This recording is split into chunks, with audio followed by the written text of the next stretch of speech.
Good morning, class 11. This is your subject accountancy, chapter number 9, journal, lecture number 6. I hope whatever I taught you in your last lecture, you have practiced it. Beta, practice that side by side so that you can easily understand the topics, whatever we are doing. Fine.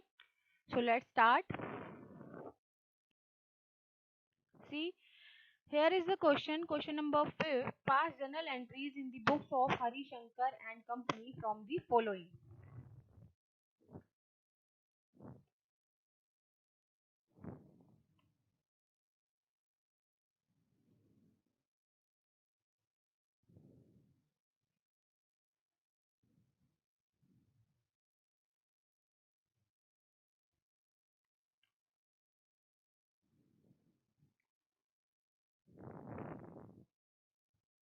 Let's start the question. Beta, this question is given in your book on page number 9.66. Okay, you can see from there, so that each and every entry, whatever I am teaching you, I am telling you, you should understand that. Fine. So first entry is commenced business with cash. Commenced means started. 2020 April 1st, commenced business with cash. So entry will be cash account debited to capital account. 50,000, 50,000. And we will write narration here, started business with cash. Fine. Next entry is purchased goods from Subhash. We have purchased goods from Subhash for rupees 20,000. So here purchases account will be debited as we have done so many times, है ना? And from whom we have purchased? Subhash na? So to Subhash account. 20,000, 20,000. Narration will be goods purchased from Subhash. Fine, beta.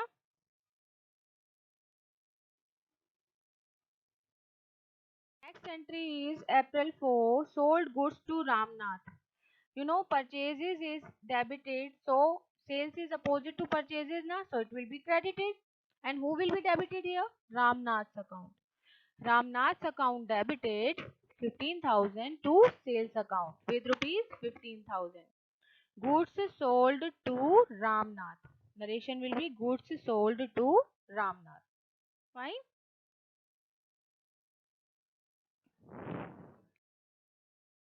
Next one is Ramnath returned, see, returned defective goods for rupees 1,000.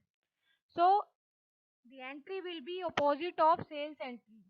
Sales entry we have done Ramnath to sales account. Here we will do April 6, sales return account debited 1,000 to Ramnath 1,000. In bracket we will write goods returned to Ramnath. Understood? Next entry is बेटा C received cash from Ramnath and discount allowed. देखिए बेटा, रामनाथ को हमने cell किए थे 15,000 के goods, उसमें से 1,000 के उसने हमें रिटर्न कर दिए, की है ना ऊपर वाली दो एंट्रीज. तो रामनाथ ने हमें कितने पैसे देने हैं? 14,000, जिसमें से उसने दिए 13,800. तो जो दिए कैश हमारे बिजनेस में आया, कैश डेबिटेड 13,800 टू रामनाथ. दिए किसने? Credit the giver, Ramnath account 14,000. तो 200 जो है वो आपका डिस्काउंट अलाउड है, लेकिन डिस्काउंट अलाउड क्या है आपका? एक तरह से लॉस है ना. आपने डिस्काउंट दिया है तो मतलब आपको पैसे कम मिले हैं, you have got less cash. तो 200 discount allow will be debited. Debit all the expenses and losses according to the rule. Fine. All these things you have to do according to the rule so that you can easily understand that. Next one is April 12. Gopal sold goods to us. Gopal ने हमें सामान cell किया, इसका मतलब हमने गोपाल से purchase किया है. Fine. So here in this case, purchases account debited to Gopal's account. 10,000, 10,000. Goods purchased from Gopal. Understood, beta? Now April 14, paid to Gopal in full settlement of his account after deducting 5%. They are saying Gopal को पूरा पे कर दिया लेकिन 5% deduct करने के बाद, तो 10,000 का 5% will be 500. Fine. So entry will be Gopal's account debited 10,000 to cash account 9,500 और discount मिला है 500 तो to discount received. Discount allowed will be debited, discount received will be credited. Again and again I am saying. Okay. So you take care in your mind. Take this consideration in your mind. Gopal's account debited 10,000 to cash account 9,500 to discount received 500. And the narration will be cash paid to Gopal in full settlement of his account. Now April 15 paid rent. Rent पे किया है तो rent हमारा क्या है? Expense. और कहाँ आता है? Nominal account में. तो rent account debited to cash account. Cash गया business में से तो cash को credit. और rent पे किया है तो rent will be debited. तो rent account debited 10,000 to cash account when April 15. And in narration we will write rent paid. Fine. April 16 paid rent of Hari Shankar's resident. बेटा ये किसकी बुक्स में एंट्री कर रहे हैं हम? हरी शंकर एंड कंपनी की ना. उसने अपने घर का रेंट पे किया है तो वो क्या है आपकी ड्रॉइंग्स. क्या है आपकी drawings. So drawings account debited 5,000 to cash account. Business में से कैश निकाला ना तो कैश कम हो गया तो cash credited. Fine. To cash account 5,000. Rent paid for Hari Shankar residence. Next entry is April 18 purchase goods for cash from Govind for rupees 6,000 at 20% discount, trade discount. Purchase goods from Govind. 6,000 का 20% होगा आपका 1,200. 6,000 में से 1,200 minus करेंगे वो आएगा आपका 4,800. 4,800 से हम एंट्री करेंगे. आई टोल्ड यू ना whenever there is trade discount, main amount में से उतना परसेंट ट्रेड डिस्काउंट निकालकर जो भी अमाउंट आएगी उस अमाउंट से हम एंट्री करते हैं. तो entry will be with 4,800 rupees. Fine. So purchases account debited to cash account 4,800 4,800. April 20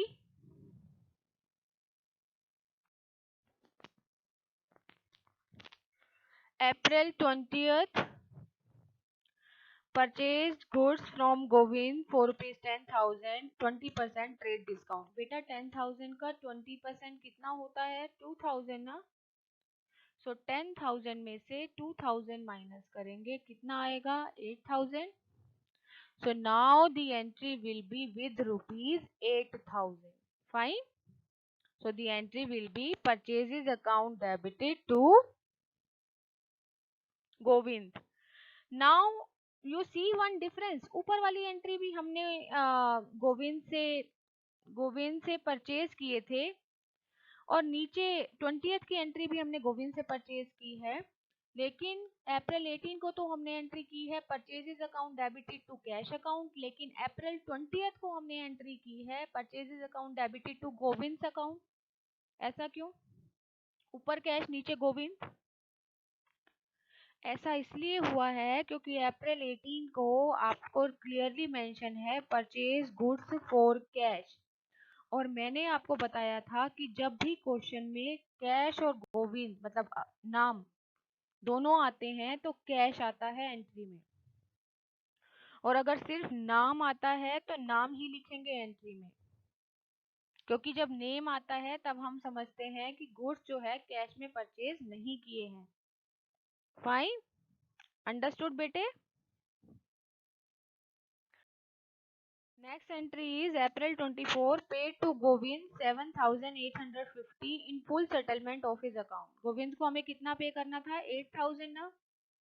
पे कितना किया? 7,850। तो हमें क्या मिला? डिस्काउंट मिला। वो क्या हुआ? हमारी इनकम।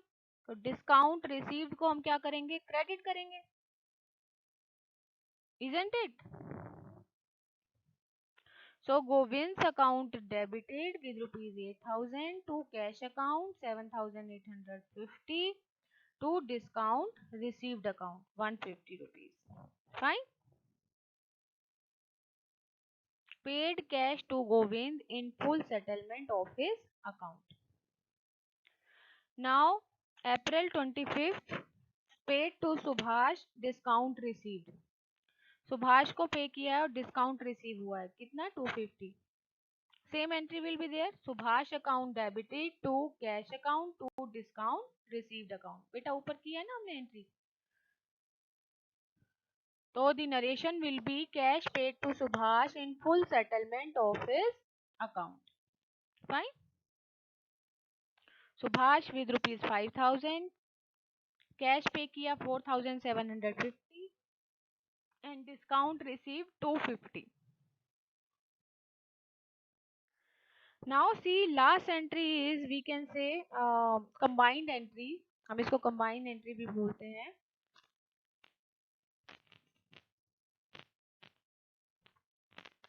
सी बेटा, हमने क्या पे किया है? वेजेस पे किया है, सैलरी पे किया है, एडवर्टीजमेंट एक्सपेंसेस पे किया है और ट्रेड एक्सपेंसेस पे किया है।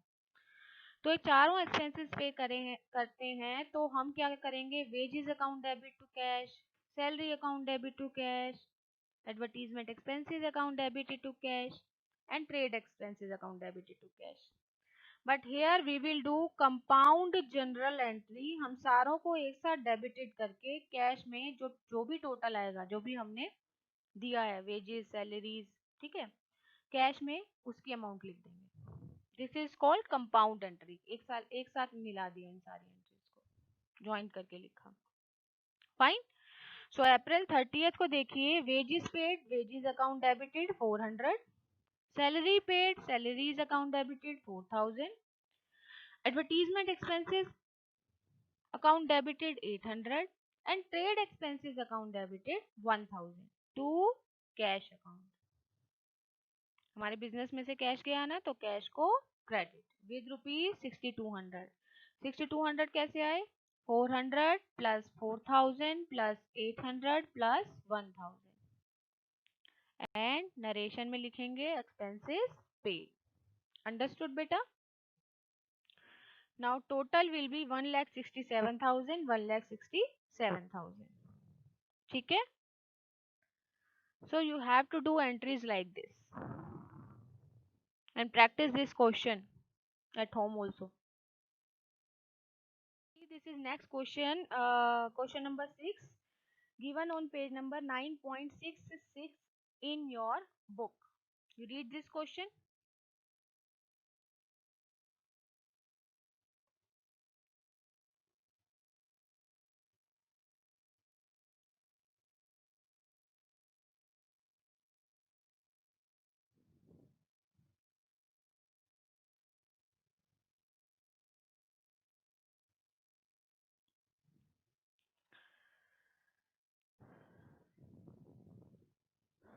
See beta now one by one the entries.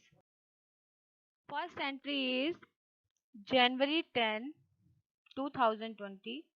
Purchases goods from Ghanshyam at the list price of 50,000 at 15% trade discount। 50,000 का 15% जब आप कैलकुलेट करेंगे तो वो आएगा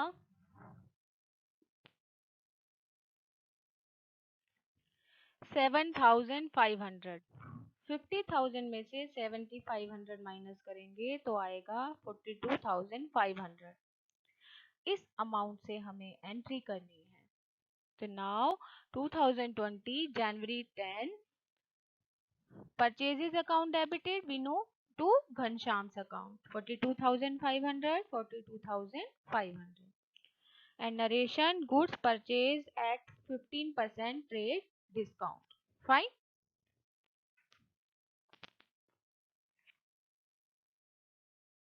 Next entry is return goods to Ghanshyam of the list price of rupees 2000.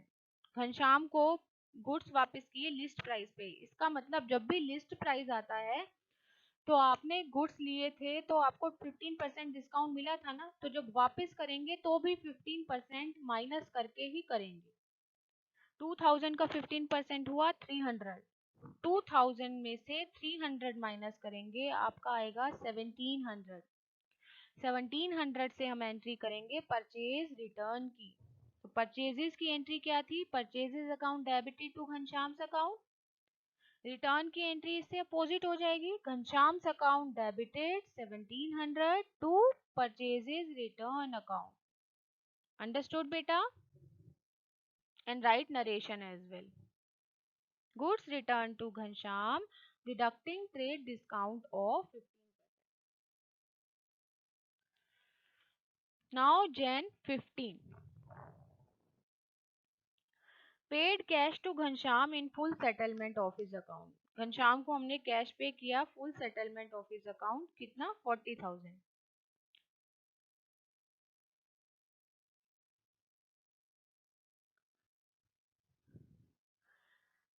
तो घनश्याम को total cash पे करना था हमें 40,800.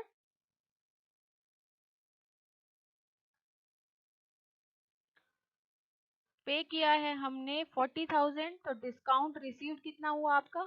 800.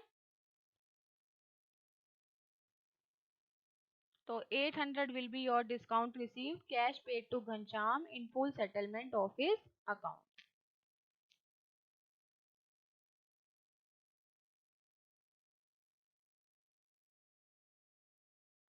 Jan 20, purchase goods from Raghu at the list price of 60,000 at 10% trade discount.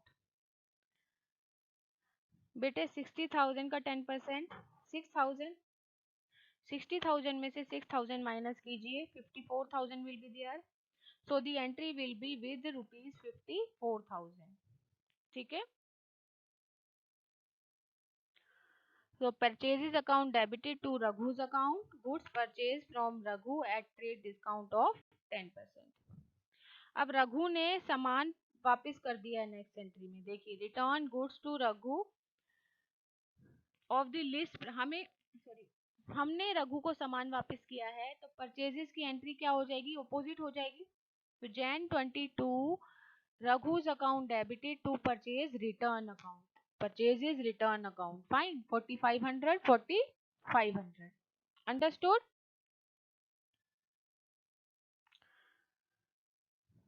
Now how 4,500 come? How did it come?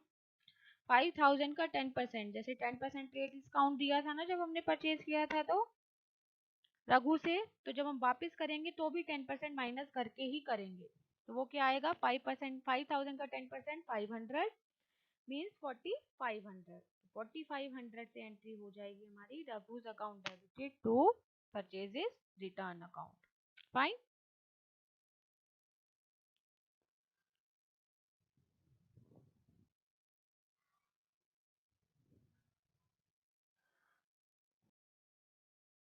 अब देखिए बेटा, इन्होंने बोला है रघु को 49,000 हमने पे कर दिए हैं.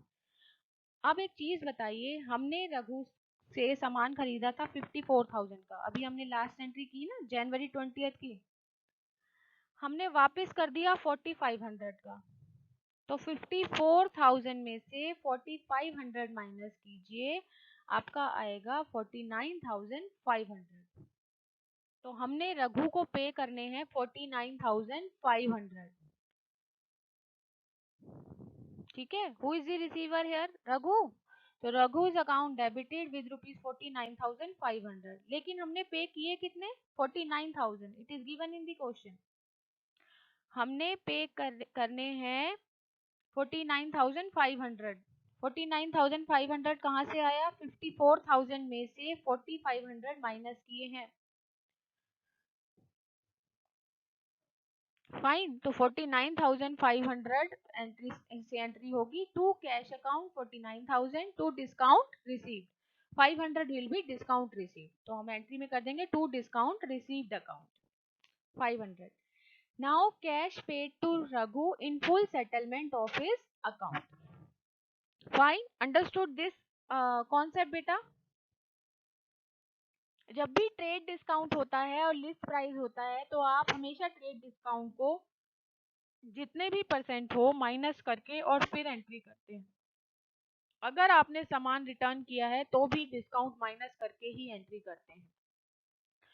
रिटर्न करने के बाद आपने उसका फुल सेटलमेंट कर दिया तो पहले देखिए, सबसे पहले आपने कितने का सामान परचेज किया, उसमें से जो रिटर्न किया उसे माइनस कीजिए, जो भी अमाउंट आई वो आपको पे करनी है। फिर देखिए कि पे की कितनी है, उसके बाद आपका डिस्काउंट रिसीव्ड या डिस्काउंट अलाउड जो भी आपका आएगा वो बैलेंस अमाउंट आएगी। फाइन, करके देखिए, हो जाएगा। If there is any problem you can call me any time or you can WhatsApp me as well, I told you ना अर्लियर एज वेल। ठीक है बेटा? Now practice this both the question along with the illustration given in your book. Fine, with same questions, same type of questions.